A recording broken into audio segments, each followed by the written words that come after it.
আসসালামু আলাইকুম। লন্ডন বৈঠক নিয়ে গত কয়েকদিন ধরে নানান ধরনের আলোচনা, সমালোচনা, সন্দেহ, সংশয়, নানান ধরনের প্রশ্ন, রহস্য বিভিন্নভাবে উত্থাপিত হচ্ছে। এমন একটি জায়গায় এসে লন্ডন বৈঠকের অংশবিশেষ নিয়ে, অর্থাৎ পরবর্তী সংবাদ সম্মেলনে যে ফেব্রুয়ারিতে নির্বাচন হতে পারে, যাবতীয় প্রস্তুতি সম্পন্ন হলো, সেই জায়গাটিতে গভীর সংশয়, সন্দেহ, গুরুতর প্রশ্ন উত্থাপন করেছেন খোদ প্রধান নির্বাচন কমিশনার এম নাসিরউদ্দিন। এবং লন্ডন বৈঠক অন্তত নির্বাচন ইস্যুতে কতটা যে অন্তঃসার শূন্য, মানুষের চোখে ধুলা দেওয়া হয়েছে এমন ঘোষণার মাধ্যমে, এসব বিষয়ে অনেকখানি গোমর ফাঁস করে দিয়েছেন প্রধান নির্বাচন কমিশনার। ঈদের পরে প্রথমবারের মতো সাংবাদিকদের মুখোমুখি হয়ে সাংবাদিকদের প্রশ্নের জবাবে, অর্থাৎ সাংবাদিকদের প্রশ্ন ছিল যে ফেব্রুয়ারিতে নির্বাচনের সময়সূচি ঘোষণা করবেন কিনা, সেই প্রশ্ন উত্তরে তিনি বলছেন, যেই যৌথ ঘোষণা দেওয়া হয়েছে সংবাদ সম্মেলনে আমি সবার মতন টেলিভিশনে দেখেছি, কিন্তু সেখানে তো যৌথ স্বাক্ষর নেই দুই পক্ষের, অর্থাৎ বিএনপি বা সরকারের পক্ষ থেকে কোনো ধরনের সই স্বাক্ষর নেই। এটিকে তো সরকারি ঘোষণা বলা যাবে না। এবং ভোটের ৮-১০ মাস আগে, যেহেতু ফেব্রুয়ারিতে ভোট নিয়ে আলোচনা হচ্ছে, সুনির্দিষ্টভাবে এই মুহূর্তে নির্বাচনের তারিখ ঘোষণা করা সম্ভব নয়। মানে তার কাছে প্রশ্ন ছিল যে তফসিল কবে হবে।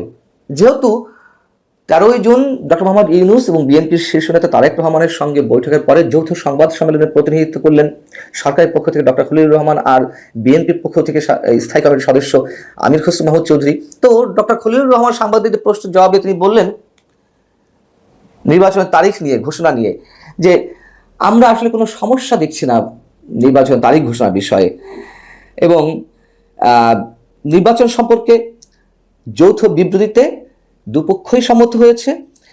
আমরা আশা করব নির্বাচন কমিশন শিগগিরই একটা তারিখ ঘোষণা করবে। শিগগির বলতে কি 15-20 দিনে, 1 মাস, এই তো। সেক্ষেত্রে বিষয়টি মনে করিয়ে দেওয়ার পরে প্রধান নির্বাচন কমিশনার এম নাসিরউদ্দিন বলছেন,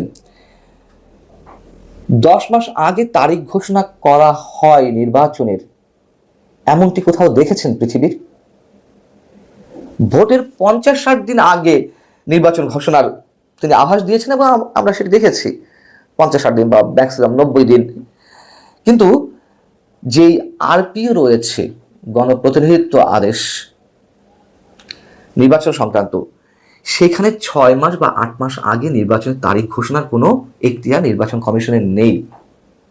সেখানে ডক্টর খলিলুর রহমান কি তেলের মতো বলে দিলেন নির্বাচন কমিশন দেখবে, এবং এটি যে একেবারে স্রেফ নাটক, একেবারে ভুয়া কথা, সেই সময় আমি মন্তব্য করেছিলাম যে নির্বাচন কমিশন তো করবে না ঘোষণা, নির্বাচন কমিশন তো স্বাধীন নয়, সরকারের নির্দেশ ছাড়া এটি করতে পারে না, তারা বলে ফেললো আর করবে, এটি মনে করার কোনো কারণ নেই। মানে মানুষকে তারা এতই বোকা মনে করছে। ভেতরে কি আলাপ হয়েছে, অন্তরালে, পর্দার আড়ালে কি ধরনের আলোচনা হয়ে থাকতে পারে, সে বিষয়েও প্রধান নির্বাচন কমিশনার ইঙ্গিত দিয়েছেন। তিনি বলছেন যে এ নিয়ে আমি মন্তব্য করতে পারবো না, ভেতরে কি আলাপ হয়েছে, শুধু যৌথ বিবৃতি যেটা দিয়েছে সেটা তো আনসাইন্ড, এটাই বা কতটুকু জেনুইন তাও তো জানি না। কারো স্বাক্ষর থাকলে বুঝতাম এটা সরকারের পক্ষ থেকে একজন স্বাক্ষর করেছেন, রাজনৈতিক দলের পক্ষ থেকে একজন স্বাক্ষর করেছেন, তাহলে বুঝতাম এটি অফিসিয়াল ডকুমেন্ট। তিনি বলছেন অফিসিয়ালি কোনো কিছু না এলে কিছু করা যাবে না, ইতিহাসের পেছনেও ইতিহাস থাকে, আলাপের পেছনেও আলাপ থাকে, সেগুলো আমাদের জানতে হবে, সিদ্ধান্ত নেওয়া হবে। প্রধান নির্বাচন কমিশনার বা নির্বাচন কমিশন সরকারের আজ্ঞাবহ হোক আর না হোক, যাই হোক না কেন, তার কথার একটি মূল্য আছে, তাই না? এবং তিনি যে বললেন যে ইতিহাসের পেছনে ইতিহাস থাকে, আলাপের পেছনে আলাপ থাকে, সেই প্রশ্নগুলোই তো আমরা করে আসছিলাম। 1.5 ঘন্টার বৈঠকের অধিকাংশ সময় 1-to-1 হয়েছে তারেক রহমান এবং ডক্টর ইউনূসের মধ্যে। একটা জাতীয় ইস্যুতে আলোচনা, সমঝোতায় পৌঁছাতে হবে কেন পর্দার আড়ালে, যা মানুষকে জানানো হবে না, মানুষকে অন্ধকারে রাখা হবে, সেটি তিনি ইঙ্গিত দেওয়ার চেষ্টা করেছেন বা স্পষ্টতই বলেছেন প্রধান নির্বাচন কমিশনার। এবং তিনি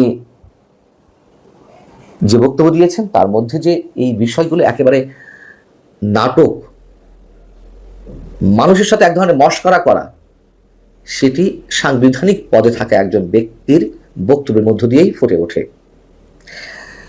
ডক্টর মোহাম্মদ ইউনূস জাতির উদ্দেশ্যে ভাষণে এপ্রিলে নির্বাচন করার ঘোষণা দিয়েছেন, সেটি নিয়েও মানুষের সন্দেহ, আদৌ তিনি নির্বাচন দেবেন কিনা, তিনি আসলে কোন দিকে নিয়ে যেতে চাচ্ছেন, মানুষের মধ্যে নানান ধরনের প্রশ্ন।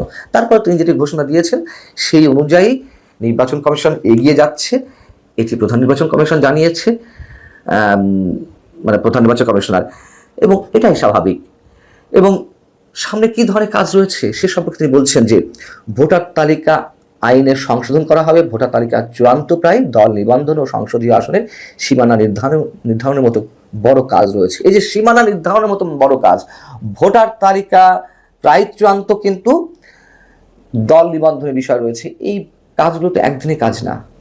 বিশেষ করে সীমানা নির্ধারণের কাজ আদালতে কেউ একটি মামলা ঠুকে দিলে মাসের পর মাস এগুলো চলতে থাকবে, এবং এগুলোকে অস্ত করা হবে।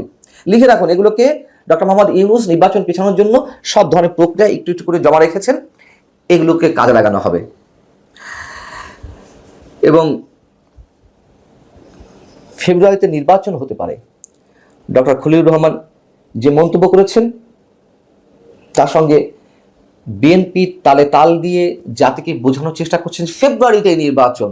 তারা উচ্ছ্বাসিত, মানুষের মধ্যে স্বস্তি কাজ করছে, অস্বস্তি সব কেটে গেছে, সন্দেহ সংশয় কেটে গেছে। তারেক রহমান দূরদর্শিতার পরিচয় দিয়েছেন, ডক্টর ইউনূস এবং তারেক রহমানের বৈঠক ঐতিহাসিক বৈঠক। এই যে বক্তব্যগুলো আমাদের শুনতে আসলে খারাপ লাগে, এবং আমি নিজে ব্যক্তিগতভাবে 5 আগস্ট পর থেকে তারেক রহমানের যে নানান ইস্যুতে সিদ্ধান্ত, বক্তব্য প্রশংসা করেছি, আরো অনেকে প্রশংসা করেছেন।